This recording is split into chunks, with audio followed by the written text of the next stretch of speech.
मंदिर में जो हमने चित्र रख लिया वही भगवान है, कि हमने कहीं मूर्ति बिठा ली वही भगवान है। तो भगवान क्या है और भगवान का तात्पर्य क्या है?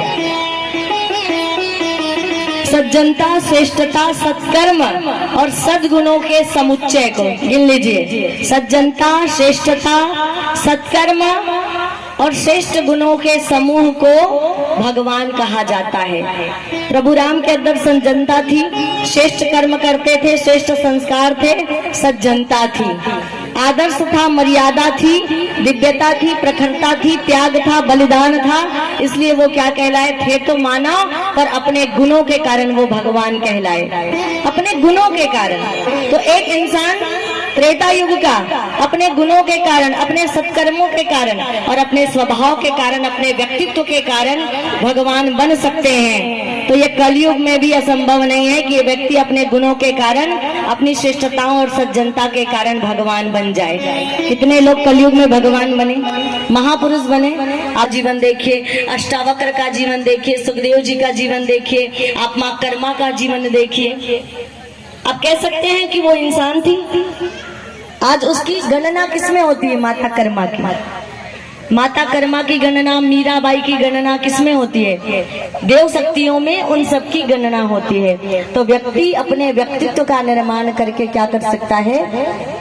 नर से नारायण बनकर देवत्व के पद को प्राप्त कर सकता है। और यही व्यक्ति के जीवन का लक्ष्य है। हम क्या मांगते हैं? हम लक्ष्मी मांगते हैं। लक्ष्मी जी तो नारायण के चरणों में रहती हैं। जिस दिन आप माता लक्ष्मी को छोड़ के कहेंगे कि कृष्ण प्राप्ति करम शाश्वत साधनम तद दादो नाम, कि किसी भी उपाय से हो, चाहे कर्म मार्ग हो, भक्ति मार्ग हो, ज्ञान मार्ग हो, योग मार्ग हो, तप मार्ग हो, कि शाश्वत साधनम तद दादो नाम, कि कोई भी साधन, कोई भी रास्ता हो, कोई भी मार्ग हो, प्रेम का, भक्ति का, ज्ञान का साधन कुछ भी हो, उन सारे में से एक मार्ग पर भी चले।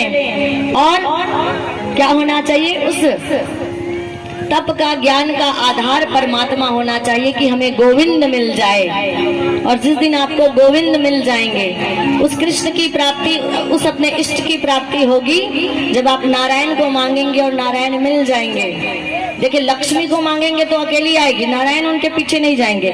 लेकिन जिस दिन आप नारायण को मांगेंगे ना, ऑटोमेटिक माता लक्ष्मी आपके द्वार पर खड़ी रहेंगी, आपके द्वार पर पीछे पीछे जाएंगी।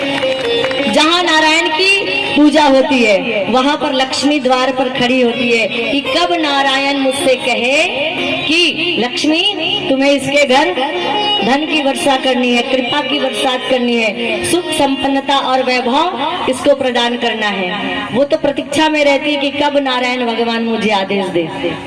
आज से ये कर लीजिएगा, लक्ष्मी के साथ साथ कि नारायण के साथ साथ, नारायण के साथ लक्ष्मी को भजा कीजिएगा। अर्थात लक्ष्मी और नारायण की एक साथ प्रार्थना। तो इसमें क्या होगा? संपन्नता तो बढ़ेगी, लेकिन संपन्नता के साथ साथ हमें परमात्मा की प्राप्ति भी हो जाएगी, गोविंद भी मिल जाएंगे। अपना सर्वस्व राजा बलि ने समर्पित किया और कि सुना है हमने शरणागत को अपने गले लगाते हैं। कल भगवान का प्राकट्य उत्सव थोड़ा सा मनाया हमने। भगवान काली अंधेरी रात में जन्मे और भगवान गर्भ से जन्म नहीं लेते, भगवान अजन्मा है। शंख, चक्र, पद्म और गदा लेकर भगवान जेल में प्रकट हुए। देवकी मैया और वसुदेव जी ने भगवान का पूजा